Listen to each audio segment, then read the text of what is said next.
Hi everyone and welcome back to the fantasyfootballfix.com YouTube channel for another Elite 11 team reveal ahead, guys, of Double Game Week 34. We do have Andrew Neave on the channel for this game week. We are going to take a deep dive look at some possible draft free hit teams if you are lucky enough to be using that chip. So do stick around for that part of the video if you are going to be in a position to use that chip. And of course we will look at how Andrew's season is progressing. Guys, if you do want to head over to fantasyfootballfix.com, you can of course get your push notifications to follow all of our elite managers as they progress down the stretch and finish the season strong. But without further ado, guys, let's get right into it.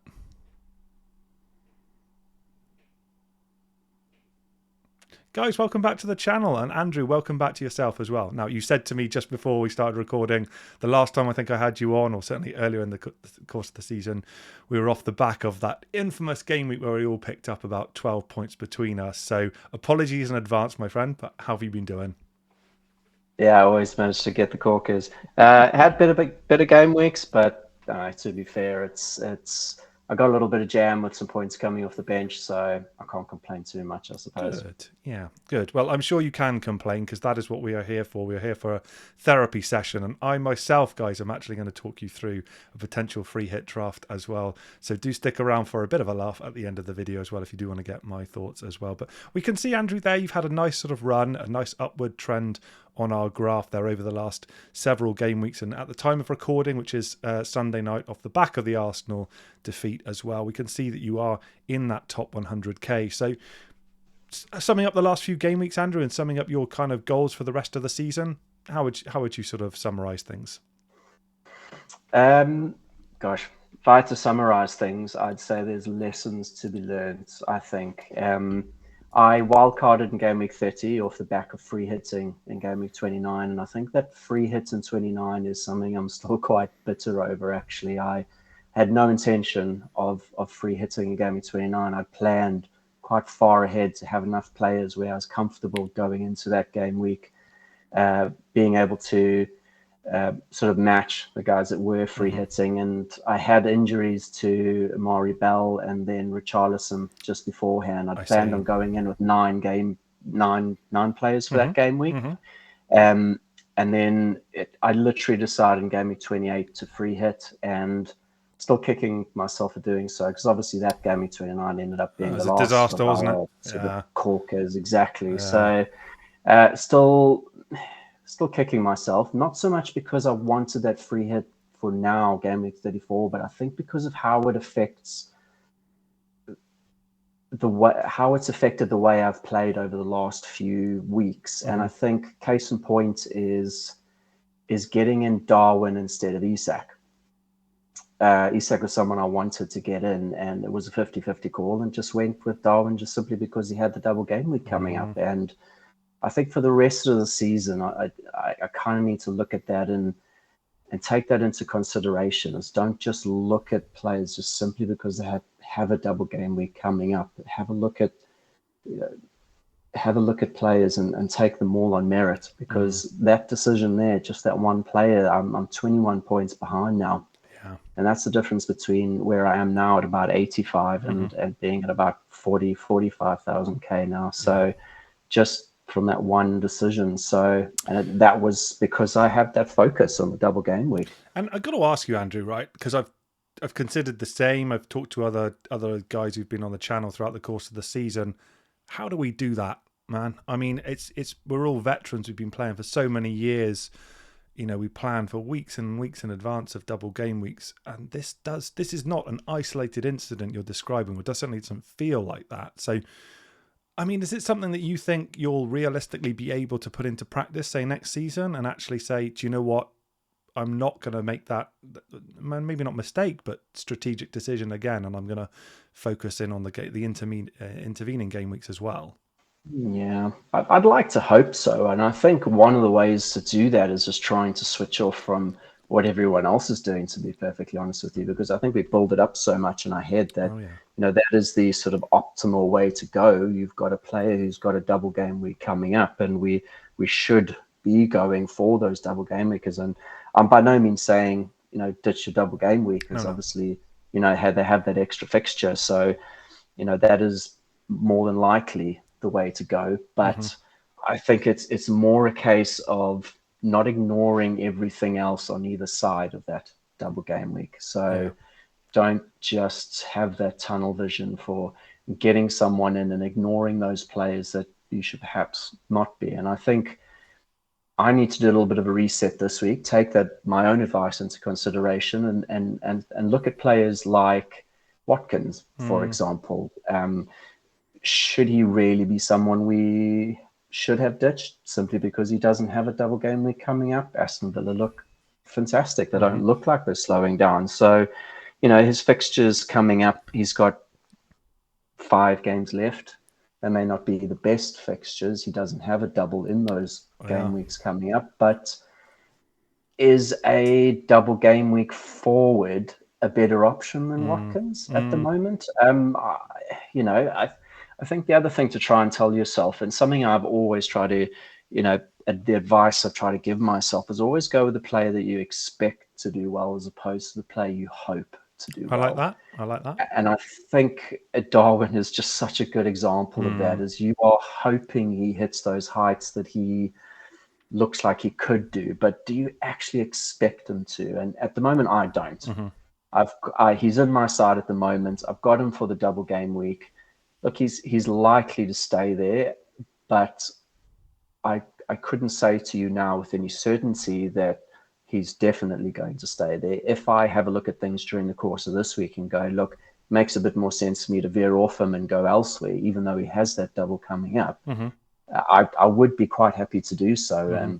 And that is, I suppose, the risk you take because he is going to be highly owned because he has those two games. He does, but there are a myriad of things I could respond to that, Andrew, as well. I mean, you talked around Ollie Watkins there and fixtures. I mean, you wouldn't have said away at Arsenal would have been an attractive fixture, but he was fantastic today. His finish was sublime, wasn't it? And the one that came off the inside of the post beautiful. Was an absolute whisker away from what would have potentially been a brace, I guess. You could see it that way as well. And yeah, the Darwin one is an interesting one as well. And obviously he's going to have competition for a spot now as well, with Diego Jota being back in the mix as well. So it comes with its own risk, doesn't it? We know these things going in. It's very rare you get a nailed on 180-minute premium asset.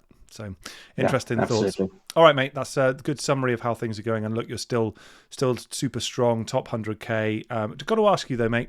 Aspirations for the end of the season. Wildcard already been used. You have a bench boost left. What would represent a successful season for you now?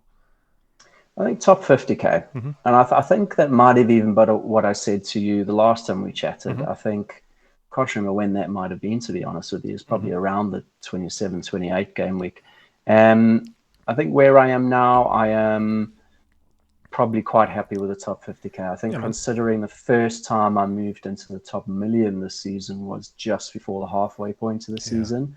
Top 50k, I think if you'd asked me whether I'd take that back then, I would have bitten your hand off. Absolutely. So I think I'd be quite happy with that. I'm going to refer back to the beginning of the season, actually, Andrew, as well. When you and I talked early on in the season, you had some absolutely rotten luck with injury and just things that make your plans, kind of made them for you in terms of, I think you put it, that you permanently had to be reacting rather than able to plan. And I've got to be honest, if someone had said to me I'd be sitting here in April with you, in the top 100k, I would have said, well, it seems pretty unlikely, but it's just been turned around. And that's with some pretty bad luck going against you in what the build up to 29 and what have you. So yeah, you should feel super proud of yourself as well already, and I'm sure it will continue over the next few games. But let's take a look back, guys, and see how Andrew's team has played out so far in game week 33.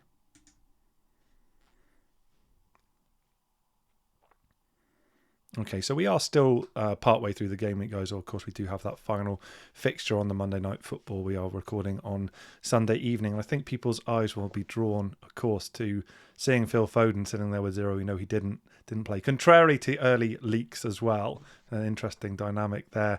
But you were happily to see him benched with Mr. Solanke coming off the bench with 7, right, Andrew? It's got to feel pretty sweet. Yeah, absolutely. I wasn't comfortable with benching Solanke, so I'm actually quite happy with that. Obviously, saw the news that Foden wasn't going to be playing and just hoped that he wouldn't start, just simply because I was quite happy with Solanke coming off the bench, even though he hadn't played for me yet. Yeah. There just wasn't any one of those, front 7 that I wanted to bench ahead of Solanke. So yeah, Mm-hmm. quite happy to have him come on, and obviously very lucky to do so. Yeah.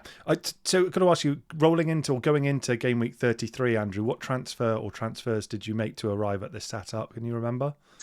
I brought Foden in. Okay, I wow. had, yeah, I did. Yeah. On the news of the fact that he was going to start. I mean, Yeah. A late move then. bef- Okay. Yeah. yeah, it was. I had brought him in for Son. Mm-hmm. Son is someone who I Ugh. need to try and make my mind up about this week too. Yeah. Obviously, Spurs not exactly impressing at the moment. No. He's not playing in 34. I was quite happy getting Foden in for him, and Mm-hmm. then having the consideration of bringing Son back in 35 Mm-hmm. if I wanted to do so, and I could make a decision then who I brought him in for, Yeah. whether that be for Foden again, whether I go Saka to Son perhaps. Mm-hmm. Still something I need to give a bit of thought to. So Foden came in for Son. Obviously didn't quite work out, unfortunately, and now I've got to decide whether that was actually the right move. Does Foden stay there? Foden obviously comes with the risk of minutes, and whether he's going to get enough for me to be comfortable for him to have a permanent spot till the end of the season. Because if he is going to be there, then he's going to need to stay there till the double game week in 37. Surely you're feeling pretty sweet about that, though, Andrew. Right? What a season he's had. I mean, the form he's been in pretty much for the whole season, I guess. I know there's been periods there of ineffective returns, but if you look over the course of the whole season, goodness me, he's got a massive upside as well. And like you say, double game week preparation for 37. Presumably, he's going to remain there. Can I just check you've got the bench boost available? Is that the target then, 37, to prepare your squad through transfers and potential hits ahead of 37 to use at that chip in game week 37? It could be, yes. The way I'm kind of planning things out is that 37, I'm likely to have probably 11 double game weekers, but Okay. no double game weekers on the bench, Yeah. which essentially means that I can play my bench boost in any game week Yeah. for the rest of the season, because I'm not playing it to take advantage of the fact that I've got double game weekers on the bench. So 35, I think it might be, looks pretty decent too.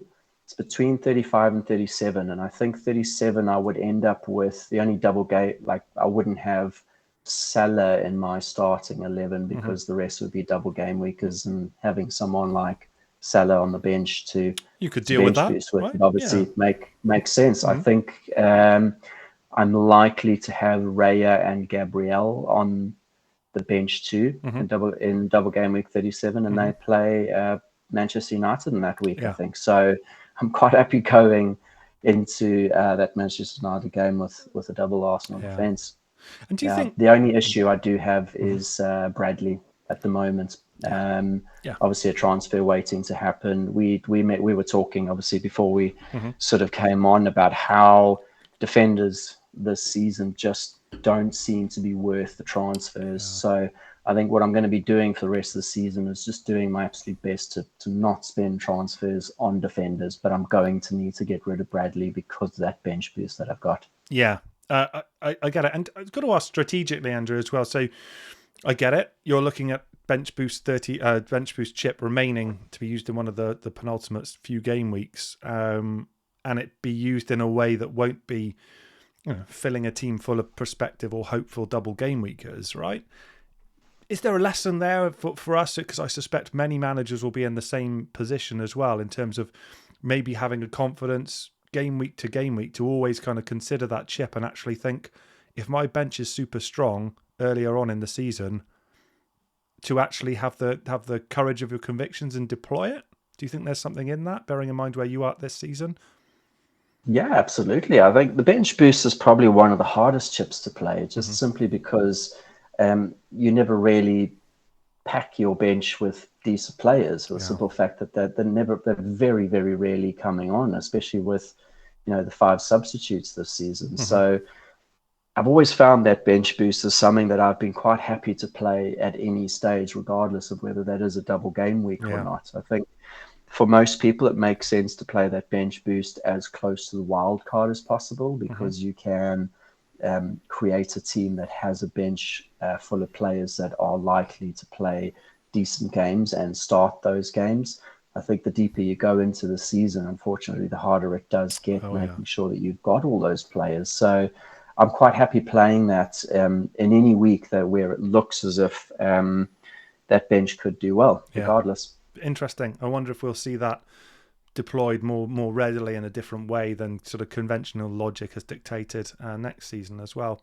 Okay, cool. Look, you've got remaining players, haven't you? You've got Gusto and Cole Palmer, of course, to feature tomorrow. Presumably both will start in that game, and you've got to fancy your chances against Everton, who've been pretty wretched for a pretty long period of time. So still could be some nice points coming your way, Andrew. But I'm interested to see how you're setting up your bus team ahead of Double Game Week 34 and to talk to you around how your transfer plans are shaping up.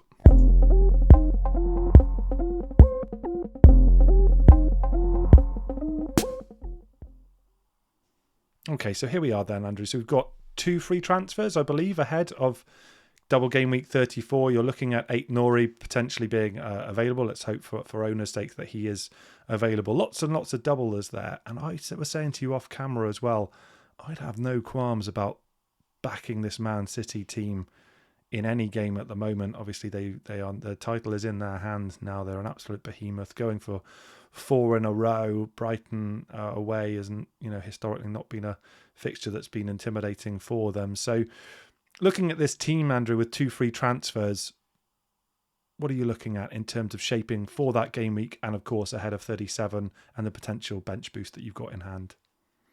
Yeah, I've got those 2 frees, but I think I'm likely to only use one of those transfers this week. And the idea behind that is I'd like to go into 35 with 2 transfers because Darwin needs to become Isak. Newcastle play Sheffield United at home in 35, if I remember correctly. And I'd like that second transfer as an option for me to go to Son if I decide to go back to Son. Yeah. The problem I have is I'm not 100% sure as yet which of those midfielders will become Son. I think the sort of, I don't want to say obvious choice, but the sort of optimal choice in terms of double game week players and maximizing those for 37 would perhaps be Saka to Son in 35, just simply because Saka doesn't have those doubles coming up. It does mean I don't have him for the Bournemouth at home game in 36, which worries me a bit. What have we just talked around as well in terms of looking at those games in between? Is this an example of exactly keeping a player that's been good to you, or are you thinking actually no, we trust the doubler and we go with that? Which way are you leaning, mate? I don't know yet. I kind of need to, like I said, I need to kind of reset a little bit this week and give it a little bit of thought and try and take on some of those, that self-learning and that information I should really just be feeding myself. I'm not 100% sure yet. I think this week I perhaps need to sort Bradley out. Yeah. He's obviously I was quite happy playing him for one fixture coming up. Reason for that, like we said, I don't really expect clean sheets from anyone except Arsenal at the moment. Bradley is someone who got hooked early today, though, which does worry me. And the fact that Liverpool now are chasing, they're obviously chasing the game where he got hooked early to bring Trent Alexander on now.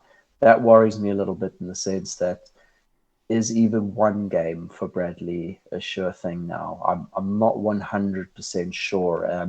Before this weekend, I was pretty happy with the fact that cool, he'll get one of those games at least, and some minutes in the second game, which is perfectly fine because if I don't expect clean sheets from them, it's just really about racking up as many points as I can from 2 fixtures in that game week. So he could be someone that I decide to move on now and just get that done and dusted. And where would you be looking? Yeah, where would you be looking if that was a move? Well, I've got to decide whether do I take advantage of the double game week coming up, and that may be a Crystal Palace player coming in, just simply because I prefer their fixtures to anyone else. or do I just simply look ahead to 37 and get someone in that has the double in 37, and I take advantage of the two fixtures then, as opposed to immediately now? It loads me that I need to make a call or a transfer on a defender there for the rest of the season. It just seems like a waste. But unfortunately, with the bench boost, if I didn't have the bench boost to play, I think I'd probably just leave Bradley to rot on the bench, just simply so that I could try and attack those attacking players for the rest of the season, not have to worry about making changes in the back line. Would you consider if Craig was on, he'd be slapping my wrist, but would you consider the Man City defence to be a viable route to go down and turn Bradley into one of their players if you could stretch the money? I absolutely would, but it's who? Yeah. I just don't know who out of those Man City players is likely to get all of those games. Is Diaz the right call there? Gvardiol obviously looks a fantastic option at the moment, but there's a lot of football still to be played for them over these next 6 weeks. So it's just, where do you go? Yeah, indeed. Well, I've already got the Arsenal defenders, so... I mean, you're a Man United fan, right, Andrew? I mean, you've got Garnacho here in the midfield. I mean, you and I, when we were preparing the content for this week's episode, we were asked to pull together a free hit side for 34, which we'll come on to in a moment. We'll show yours first, and then mine will follow. Mine was more renegade because I want to talk around how you might want to attack a free hit usage if you're chasing and be really kind of different. And that home game against Sheffield United represented to me an incredible opportunity for that, right? And Garnacho was one of the picks in my free hit 34 team. But I mean, hooked at half time, don't think he played particularly well. Yes, he picked up an assist, which I'm sure you were happy with. And then liking a couple of tweets from Mark Goldbridge as well, sort of talking around Eric Ten Hag's treatment of him and what have you. Suddenly his place is in question, right? What's your read for Garnacho owners ahead of game week 34? I'm worried. Yeah, man. Yeah, I am worried, to be perfectly honest with you. Look, he's been probably one of the shining lights for Manchester United in a difficult season. So I would hope that he does play. He's one of our more attacking players, and obviously for myself being in my team, I want him to play. So I am a little bit worried. Obviously getting hooked so early instead of someone like Rashford, for example, who had an awful game himself too. He also got hooked fairly early the game previous, I think, if I remember correctly. It might have been on about the 70-minute mark or so. I can't remember. So that is a bit worrying. I've just got to hope.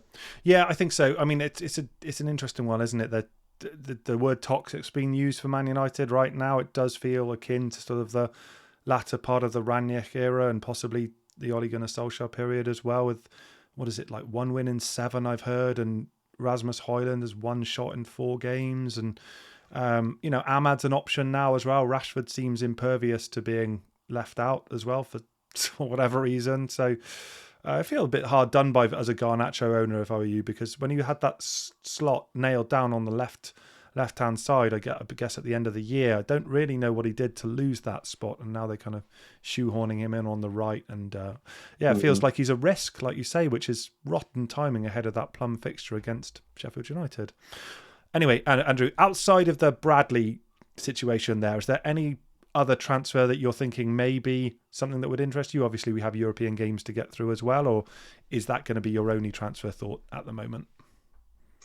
I think that's the only one at the moment. Eze interests me. I think it's probably Crystal Palace that probably interests me more than anyone else for this double game week. I've got the 2 attacking Liverpool players. I've got the treble on the Arsenal players, and we'll have a look at our free hits templates now. But those are probably the ones that, everyone's going to kind of make sure that they're getting in, and then everyone else around that is filling in the gaps for those last sort of, 5 spots. So Eze does interest me. Again, it's just, who do I bring him in for? That's the problem at the moment. So Garnacho could become Eze. It means I've got an extra fixture, Mm-hmm. and it means I don't have to worry about whether Garnacho does play or not in this coming game week. Mm-hmm. It does mean that I then lose the option of Garnacho going forward and his double in 37. Sure. And the fact that there are some Manchester United actually got some really nice fixtures They coming do. up. They I think do. they've got Sheffield United this week. I think they've got Burnley at home after that, as far if I remember It's a correctly. nice run, And isn't there's it? one or two Yeah. others. Yeah, Mm-hmm. I think Crystal Palace might have been another one in there too. So games where, even though they do look awful, you would expect some chances given they're playing teams at the bottom half of the table. Agree. Look, it's probably more a conversation for the free hit team. So let's not talk around that any longer, Andrew. Let's take a look at how you're planning, or would plan, or recommend a game week 34 free hit draft could look like.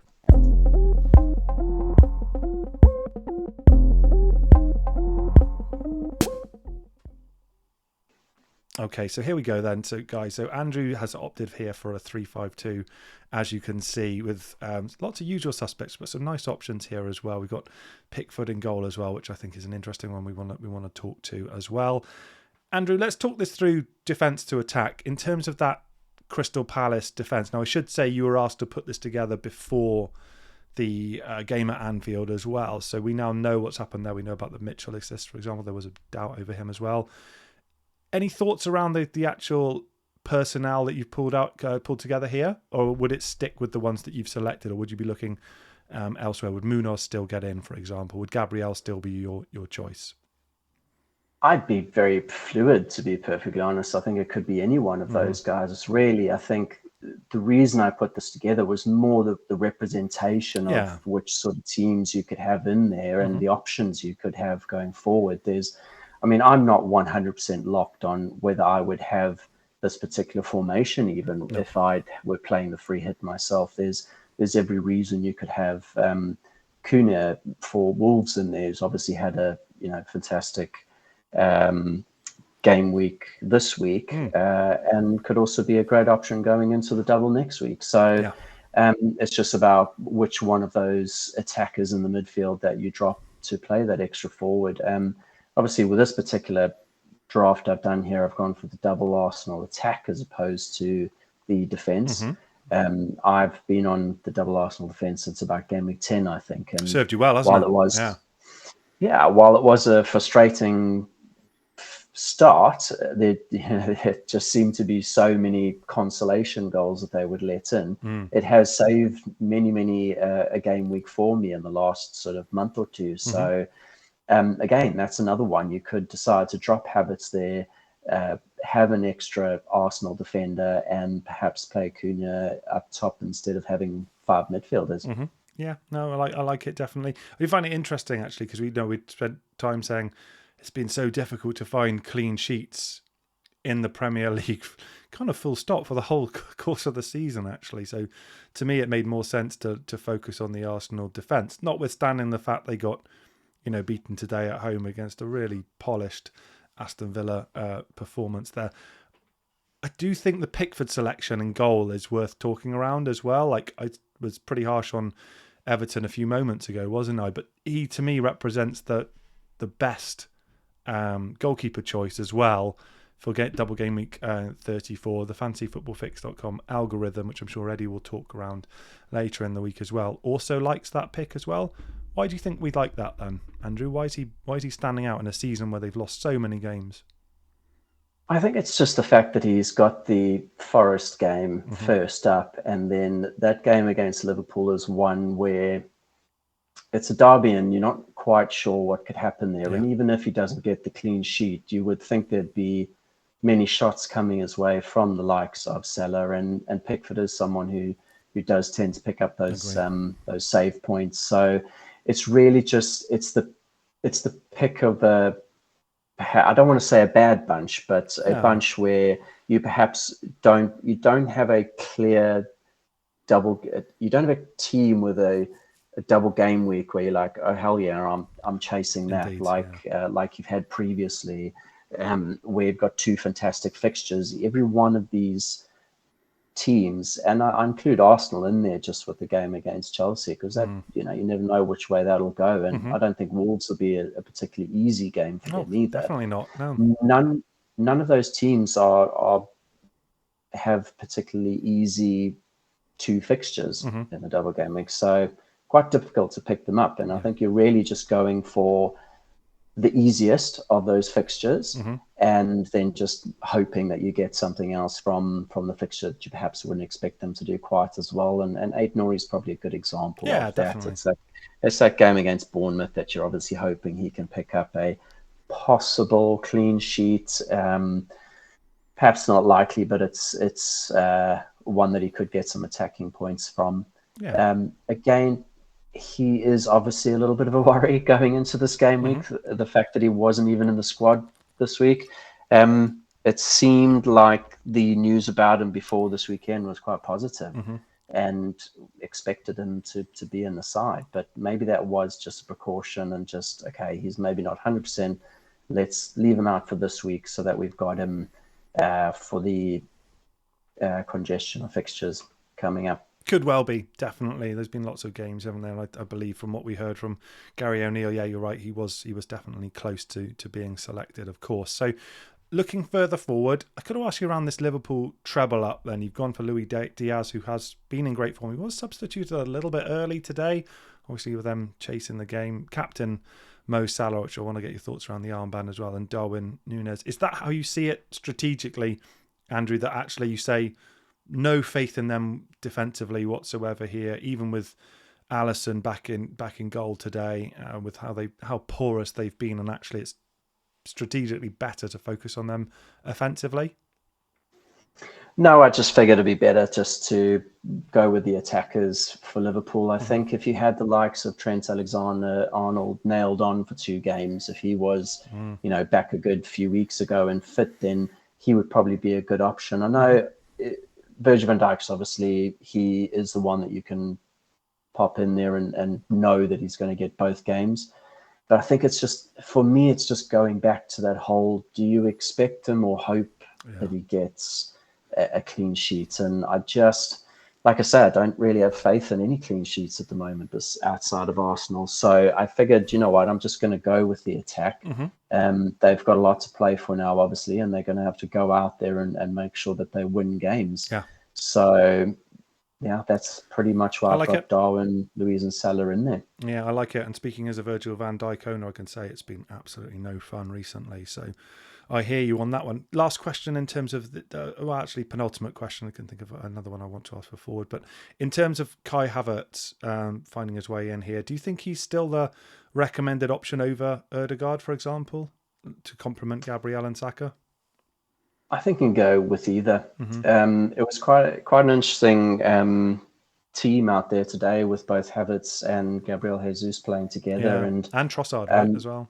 Yeah, no, I think I saw a stat that Sky had actually put up just with regards to how Arsenal had done with Gabriel Jesus and without, and with Havertz as opposed to Jesus. So I'm just wondering whether after today the Jesus kind of experiment today might just be pulled. I would expect Havertz to be the man that he has to play going forward, just because of how well they've done with him in the side.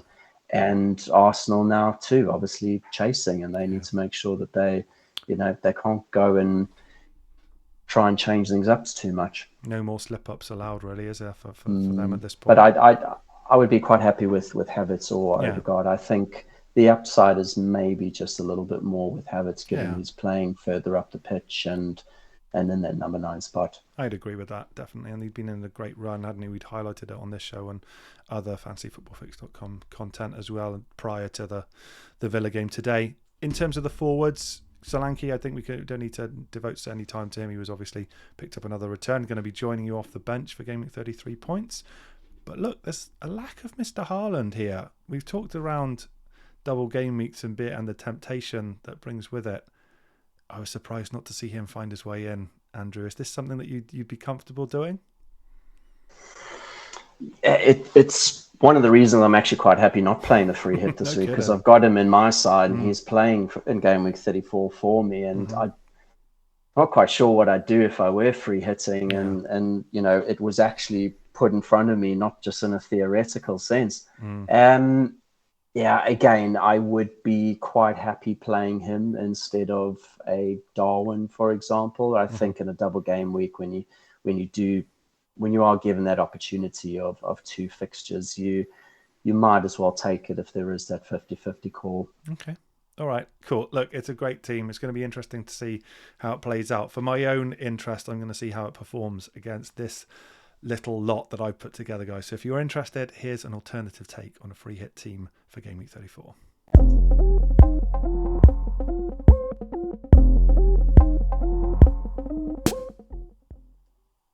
Okay, guys, so there's going to be lots of similarities here, but I've gone tried and trusted here with 3-4-3, which is, of course, what I think we've all used for the majority of our FPL careers. So I think you can still have trust in the Arsenal defence. Andrew's talked around how good they've been over the course of the season. I don't think we should worry too much about today's game against Villa, who were very impressive in the away performance, and they picked up a 2-0 victory. So I still think doubling up on Arsenal at the back makes a lot of sense. Pickford, we've already talked around. I like his prospects in terms of the save points potential there, and 2 home games as well. I do sort of think that does lend itself to him being the best selection of the goalkeepers, albeit I wasn't enamoured by any of them particularly. I spent some time slagging off Virgil van Dijk a few minutes ago, but he finds his way into this team as well. It was more a question of there literally being no one else that I actually trusted. I do really like the Ait-Nouri selection that Andrew showed on screen a few moments ago, guys, so I do think that's definitely viable as well, but I'm sort of thinking that Virgil van Dijk at some point must give me some form of return, so let's hope it's in double game week 34. Into the midfield, it's pretty much there like for like there. Obviously, I'm going with 4, and I'm still captaining Salah as well, so not much to talk around there. But I should say that Cunha found his way into my team, and when we put this together, it was ahead of his brace as well, so I was feeling very proud of myself when I did this prior to his brace in game week 33, albeit that team did also include Rasmus Højlund and Garnacho as well, so it wasn't all good, and I did ask to have a second stab as well. So going to be interesting to see how these two teams perform and see which one comes out. Andrew, I just want to get your thoughts here in terms of if you were using the game week, the free hit 30 in 34, and let's say you were chasing, right? This was not an exercise in consolidation, but you were chasing big time. Let's say you're 4th in the mini league and you've still got aspirations of finishing top, for example. Do you think there's any merit in sort of saying, I am going to go all out on backing a specific outcome or outcomes in a way that you wouldn't normally do? Say, for example, trebling up on the Arsenal defence and saying, I'm going to hope that they get 2 back-to-back clean sheets, in which case I'm quids in. Is that strategically something you'd advocate for? Yeah, I think absolutely. I think when chasing, you're trying to find that balance between taking a risk that makes sense and taking a risk that is really just far too risky. I think in FPL, we all know that all it takes is that 1, maybe 2 players to completely change a game week. And I think this game is probably a good example of that. If you owned one of those Newcastle attackers this week, you've had a sublime game week, whereas there's literally no one else who kind of returned this week besides your sort of Haaland Solanke. So all it takes is that 1 or 2 players that are slightly different for you to get that one up and obviously be successful in chasing. And I think a team like this is solid enough, but has the likes of Haaland and Cunha in it, that is perhaps slightly different to what everyone else might be going with, because we are all sort of tunnel vision with the likes of Darwin, obviously, that you've probably got enough in here that is slightly different.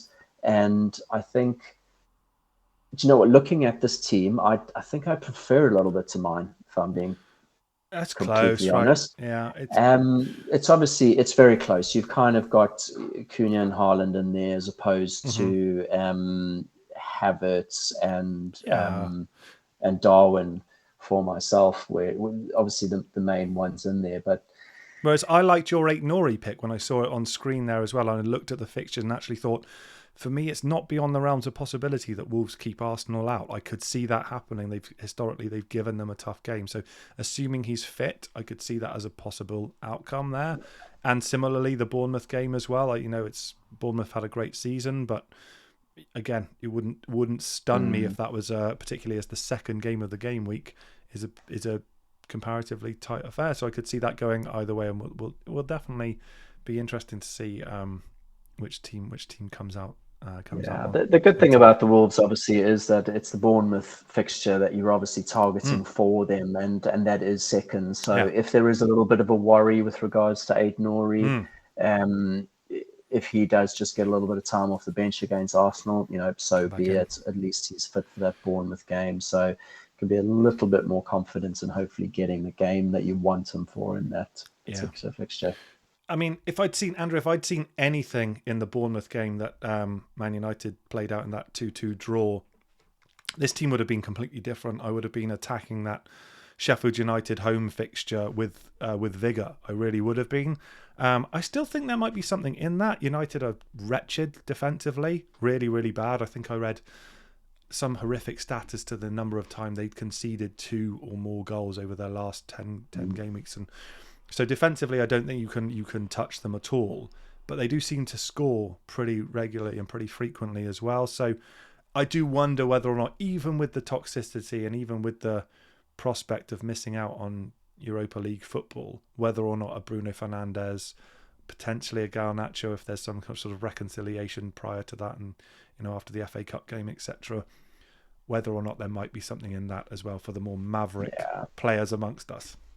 Yeah, I think if you're chasing, then why not? It's obviously we got to remember FPL is a game, is a sort of team game, but it's a game of individuals that we pick, not the teams that we pick. Manchester United may be an awful team at the moment, but we're not getting the points from the team. We're getting the points from the individual within that team. And even though United were so awful this weekend, if you had the likes of Bruno Fernandes, he came away with a big smile on your face. So Manchester United's fixtures are great coming up. The next 2 against teams that look like they're likely to be relegated. I think those 2 games are both at home too. So why not? I mean, I've got Garnacho, more than happy having him. Obviously, just have that slight worry now about his minutes coming into this next game, but not much I can do about that now. I likely to hold on to him, I think. Yeah, for sure. You'd have to. It's been fascinating to get your thoughts, Andrew. I've kept you longer than normal, so we will wrap things up now. Unless there's any final thoughts that you want to get across to the viewers ahead of Double Gameweek 34.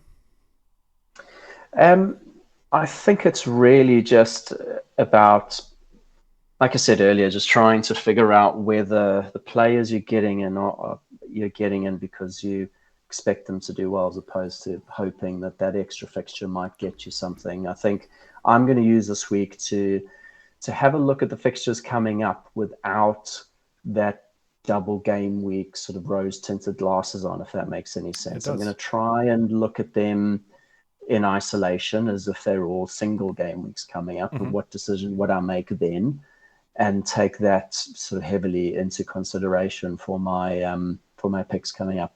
I like it, and it's good advice and I'll be interested to see how that thought process plays out, and we'll follow over on fantasyfootballfix.com in terms of changes or considerations that you make as the European games play out. Just one final question, Andrew. We didn't mention captaincy in any kind of detail ahead of Double Game Week 34. Both of us have got it on Mo Salah. 2 away games. They've come off the back of a home defeat. He's not been kind of electric in terms of his returns recently. Is there any temptation whatsoever to look elsewhere, or is it the Egyptian King all the way? I think it's 60-40 Salah to Saka. Okay. 60 on Salah, Sure. 40 on Saka. Obviously after today, there was a little bit of a worry, and it starts putting doubt in your mind as to whether the captaincy is right on Salah's armband. I think it'll stay there, but definitely considering Saka. Obviously, all it takes with Salah is those speedsters in front to nick a penalty or something, and he's obviously going to slot it. So Yeah, there is the worry. I think Saka's an option. I think besides those two, I probably wouldn't Oh, be looking elsewhere. all right, mate. Cool. That's a nice way to round it up. Been great to catch up, mate. Well done on getting into the top 100k, and I'm sure it's going to continue, and you'll smash through that 50k barrier before the end of the season. Guys, do please smash a like on the video on your way out. Do please also comment down below which of our double game week 34 free hit teams do you prefer? Hint, hint. Let me know. And guys, I will see you all next week after double game week has played out. Take care. Have a great game week. All the best. Bye bye. Cheers.